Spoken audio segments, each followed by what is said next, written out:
దేశవ్యాప్తంగా మొన్నటిదాకా ఒక ఎత్తు, కానీ ఇప్పుడు తమిళనాడు రాజకీయాల్లో తెర వెనుక జరుగుతున్న ఒక భయంకరమైన పొలిటికల్ డ్రామా ఇంకొక ఎత్తు. ఢిల్లీ పెద్దల నుంచి చెన్నై నడబొడ్డు వరకు ఇప్పుడు ఒకే ఒక వార్త విపరీతంగా హల్చల్ చేస్తుంది.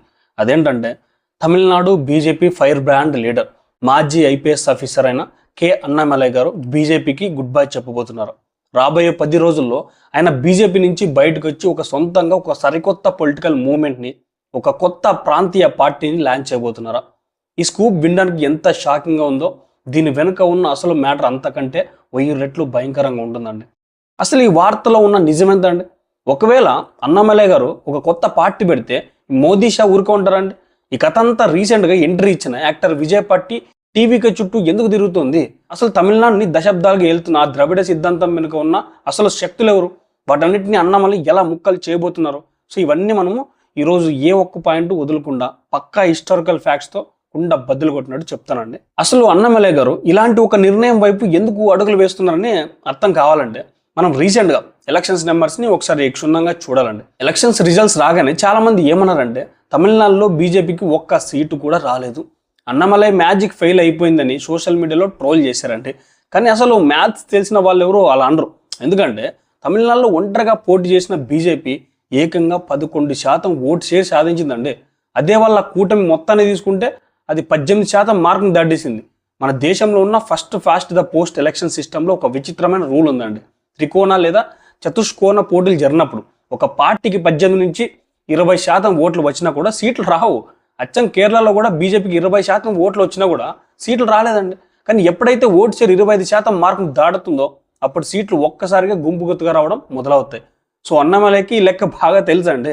తమిళనాడులో బీజేపీ గ్రాఫ్ పెరిగింది, కానీ కేవలం ఒక నేషనల్ పార్టీ ట్యాగ్ ఉండడం వల్ల స్థానిక తమిళ సెంటిమెంట్ని పూర్తిగా క్యాష్ చేసుకోలేకపోతున్నామని, పైగా ఢిల్లీ నుంచి వచ్చే కొన్ని పొలిటికల్ ఈక్వేషన్ వల్ల ఇక్కడ గ్రౌండ్ లెవెల్లో ఫ్రీగా నిర్ణయాలు తీసుకోలేకపోతున్నామని అన్నామలై అయితే భావిస్తున్నారు. అందుకే ఈ టైం కరెక్ట్ అని తమిళనాడులో ఒక నేషనలిస్ట్ తమిళ మూవ్మెంట్ని స్టార్ట్ చేయాలని ఆయన డిసైడ్ అయ్యారండి. సో ఇక్కడ మీరు ఒక పదాన్ని చాలా జాగ్రత్తగా గమనించాలండి. అదే నేషనలిస్ట్ తమిళ్ మూవ్మెంట్. అంటే తమిళ ఐడెంటిటీని, తమిళ సంస్కృతిని భారతదేశం నుంచి వేరుగా చూడడం కాదండి, భారత జాతీయతలో తమిళ సంస్కృతిని ఒక అత్యున్నతమైన భాగమని నిరూపించడం. ఎందుకంటే ఇన్నాళ్ళు తమిళనాడును పాలించిన డిఎంకే లాంటి పార్టీలు ఏం చేశాయంటే మేము ద్రవిడులం, ఆ రెండు వేరు, మా సంస్కృతి వేరు, మాకు ఇండియాకి సంబంధమే లేదు అని ఒక సెపరేటిస్ట్ నెరేటివ్ని ప్రజల మైండ్లోకి ఎక్కించారండి. అసలు ఈ ఆర్యన్ ద్రవిడియన్ అనే విభజన సిద్ధాంతం ఎక్కడి నుంచి వచ్చిందండి? దీని వెనుక ఉన్న అసలు హిస్టరీ ఏంటో తెలుసా? ఫస్ట్ ఆఫ్ ఆల్ మన దేశాన్ని ముక్కలు చేయాలనే ప్లాన్తో బ్రిటిష్ కాలంలో వచ్చిన చర్చికి సంబంధించిన బిషప్ రాబర్ట్ కాల్డ్వెల్, తర్వాత జీవ్ పోప్ లాంటి వాళ్ళు ఈ ఫేక్ సిద్ధాంతాన్ని సృష్టించారు. భారతదేశంలో ఉన్న సనాతన ధర్మాన్ని, హిందూ సమాజాన్ని కులాలు, ప్రాంతాల వారిగా విడగొడితేనే చర్చి యొక్క మత మార్పులు సాగుతాయని వాళ్ళు ఆర్యన్ ఇన్వేషన్ థియరీని ఇన్వెంట్ చేశారు. ఆ తర్వాత వచ్చిన జస్టిస్ పార్టీ, పెరియార్ సిద్ధాంతాలు, ఆ తర్వాత వచ్చిన డిఎంకే, ఇవన్నీ కూడా అదే చర్చ రాసిన స్క్రిప్ట్ని ఫాలో అవుతూ వచ్చాయి. తమిళనాడులో ఏకంగా 87% మంది హిందువులు ఉన్నప్పటికీ వాళ్ళందరి మైండ్ సెట్లో ఈ ఫేక్ ద్రవిడ నరేటివ్ని బలంగా నాటారండి. దీనికి ఒక బెస్ట్ ఎగ్జాంపుల్ చెప్తాను చూడండి. తమిళ సంస్కృతిలో అత్యంత పవిత్రంగా పూజించే గొప్ప కవి ఎవరండి? తత్వవేత్త తిరువల్లవర్ కదా. ఆయన రాసిన తిరుక్కురల్ దాదాపు 2,500 ఏళ్ళ నాటిది. అంటే జీసస్ పుట్టడానికి 400 ఏళ్ళ ముందే దాన్ని రాశారు. ఆ తిరుక్కురల్లో స్పష్టంగా విష్ణుమూర్తి గురించి, శివుడు గురించి, మురుగన్, సుబ్రహ్మణ్య స్వామి గురించి, మోక్షం, ధర్మ, కామాల గురించి క్లియర్గా ఉందండి. కానీ రీసెంట్గా తమిళనాడు మాజీ గవర్నర్ ఆర్వీఎన్ రవి గారు తిరువల్లవర్ యొక్క ఒక ఫోటోని రిలీజ్ చేశారు.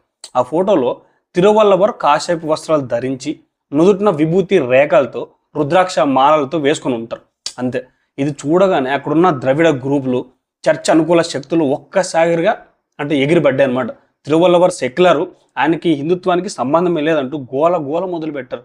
ఎందుకంటే తిరువల్లవర్ని కనుక ఒక పక్కా హిందూ సన్యాసిగా ప్రజలు ఒప్పుకుంటే ఇన్నాళ్ళు వీళ్ళు నిర్మించిన ఆ ఫేక్ ద్రవిడ సామ్రాజ్యం మొత్తం ఒక్క దెబ్బతో కుప్పగొలిపోతుంది కదండి.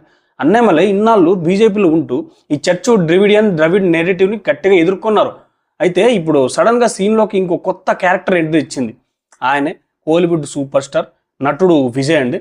ఆయన రీసెంట్గా తమిళగా వెట్రి కజగం అనే ఒక పార్టీని పెట్టి ఎలక్షన్స్ రేసులోకి వచ్చారు. ఈ విజయ్ గారు పైకి ద్రవిడ పార్టీలకు వ్యతిరేకంగా మాట్లాడుతున్నట్టు కనిపిస్తున్నా లోపల మాత్రం అదే పాత చర్చ నెరేటివ్ని మోస్తున్నారనేది పొలిటికల్ అనలిస్టులు అయితే చెప్తున్న మాట అండి. ఎందుకంటే విజయ్ అసలు పేరేంటండి? విజయ్ జోసెఫ్. ఆయన ఒక పక్క క్యాథలిక్ క్రిస్టియన్. ఆయన స్టేజ్ మీదకి వచ్చినప్పుడు ఎప్పుడు ట్రెడిషనల్ తమిళ పంచి కట్టుకోరుగా, ఎప్పుడు వెస్టర్న్ జాకెట్లు ట్రౌజర్లు వేసుకొని ఒక జీసస్ అవతారంలాగా వస్తూ ఉంటాడు. అంతటితో ఆగకుండా విజయ్ తన స్పీచ్లలో శ్రీలంక ఎల్టీటీఈ లీడర్ ప్రభాకరన్ నివాళులు అర్పించారు కూడా. అసలు ఈ ప్రభాకరన్ వెనుక ఉన్న హిస్టరీ ఏంటబ్బా అంటే, ఈ ప్రభాకరన్ కూడా చర్చ్ సపోర్ట్తో శ్రీలంకని విడుగొట్టి తమిళ ఈలం అనే సపరేట్ దేశాన్ని ఏర్పాటు చేయాలని చూశాడండి. దానివల్ల శ్రీలంకలో దాదాపు 35 ఏళ్ల పాటు ఒక భయంకరమైన అంతర్యుద్ధం జరిగి ఎంతోమంది ప్రాణాలు పోయి చివరికి శ్రీలంక ఆర్మీ అతన్ని ఖతం చేశాకనే అక్కడ శాంతి వచ్చిందన్నమాట. ఇప్పుడు అలాంటి ప్రభాకరన్ ఫోటోలు పెట్టుకుని విజయ్ పాలిటిక్స్ చేస్తున్నారంటే ఆయన కూడా తమిళనాడులో మళ్ళీ అదే సపరేటిస్ట్ ఒక వేర్పాటువాది చిచ్చు పెట్టాలని చూస్తున్నారని ఇక్కడ అర్థమవుతుంది. తమిళనాడులో ఉన్న స్టాలిన్ ప్రభుత్వం పొలిటికల్ పార్టీ అయితే ఈ విజయ్ మాత్రం డైరెక్ట్గా చర్చ్ ఎజెండాని నడిపే ఒక టూల్ లాగా కనిపిస్తున్నాడు అండి. ఇలాంటి టైంలో బీజేపీ ఏం చేస్తుందో తెలుసా అండి, చర్చిని ప్రసన్నం చేసుకోవడం కోసం తమిళనాడు కేరళ బోర్డర్లో ఉన్న మునుంబం అనే ఒక ప్రాంతంలో ఒక పెద్ద ల్యాండ్ ఇష్యూ వస్తే ఆ భూములు వక్ఫ్ బోర్డు చేతుల్లోకి వెళ్లకుండా చర్చికి సపోర్ట్గా నిలబడింది. బీజేపీ అలా హెల్ప్ చేసినా కూడా ఎలక్షన్స్ వచ్చేసరికి ఈ చర్చ్ గ్రూపులన్నీ బీజేపీకి కాకుండా సైలెంట్గా కాంగ్రెస్ డిఎంకే కూటమికి ఓట్లు వేసి వాళ్ళు గెలవగానే వక్ఫ్ బోర్డు 600 ఎకరాల మునుంబం భూములన్నీ తన పోర్టులో రిజిస్టర్ చేసుకుందండి. అంటే ఇక్కడ బీజేపీకి అర్థమైంది ఏంటంటే, నువ్వు ఎంత హెల్ప్ చేసినా ఈ చర్చ్ గ్రూపులు సనాతన ధర్మానికి సపోర్ట్ చేసే పార్టీలకి ఎప్పటికీ ఓట్లు వేరు. అందుకే అన్నామలై థింకింగ్ ఏంటంటే, మనం ద్రవిడ సిద్ధాంతాన్ని కాపీ కొడుతున్నాం లేదా అందరినీ ప్రసన్నం చేసుకుంటున్నాం, పాలిటిక్స్ చేస్తే ఇక్కడ ఎప్పటికీ గెలవలేం. ఐడియాలజికల్గా మనం ఒక పక్కా స్టాండ్ తీసుకోవాలి. తమిళనాడులో ఉన్న పాత తరం బీజేపీ లీడర్లైన ఎల్ మురుగన్ కానీ తమిళ సై సౌందర్యరాజన్ కానీ వీళ్ళంతా పాత బియ్యం లాంటి వాళ్ళండి. వీళ్ళ వల్ల ఈ ఐడియాలజికల్ వార్ చేయడం సాధ్యం కాదండి. అందుకే అన్నామలై గారు ఇప్పుడు ఢిల్లీ వెళ్ళారు. అక్కడ హైకమాండ్ పెద్దలతో ఆయన మీటింగ్స్ జరపబోతున్నాయి అనమాట. ఆయన వాళ్ళ ముందు పెట్టబోయే ప్రపోజల్స్ ఒకటే, నన్ను బీజేపీ అంబ్రెల్లా కింద ఈ తమిళ నేషనలిస్ట్ మూవ్మెంట్ని నడపనివ్వండి, పూర్తి ఫ్రీడమ్ ఇవ్వండి. ఒకవేళ నేషనల్ పార్టీగా ఉన్న బీజేపీకి కొన్ని పరిమితులు ఉంటే నన్ను బీజేపీ నుంచి బయటకు వచ్చి సొంతంగా పార్టీ పెట్టుకొనివ్వండి. మీ బ్లెస్సింగ్స్ నాకు ఎలాగో ఉంటాయి, ఫ్యూచర్లో మనం ఎలాగో అలియన్స్ పెట్టుకుంటాం కూడా. కానీ తమిళనాడులో ద్రవిడ నెరేటివ్ని ఈ చర్చ్ అజెండాని నలిపేయాలంటే మాత్రం ఒక పక్కా లోకల్ తమిళ సెంటిమెంట్ ఉన్న ఒక లీడర్ కావాలి. ఆ పని నేను చేస్తానని అన్నామలై కుండ బద్దలు కొట్టినట్టు చెప్తున్నారు అనమాట.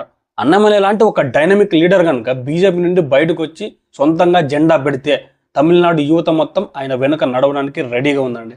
ఎందుకంటే ఇన్నాళ్ళు అవినీతి డిఎంకేని ఫేక్ ద్రవిడ సిద్ధాంతాలను చూసి విసిగిపోయిన ప్రజలకి అన్నామలై ఒక పవర్ఫుల్ ఆల్టర్నేటివ్ లాగా కనిపిస్తున్నారు. సో ఇదన్నమాట అండి అసలు మ్యాటర్. కేవలం ఒక పార్టీ మార్పులాగా కనిపించే ఈ ఇష్యూ వెనుక తమిళనాడు సంస్కృతిని సనాతన ధర్మాన్ని కాపాడుకోవడానికి అన్నామలై గారు చేస్తున్న ఒక మహాయుద్ధమే దాగుంది.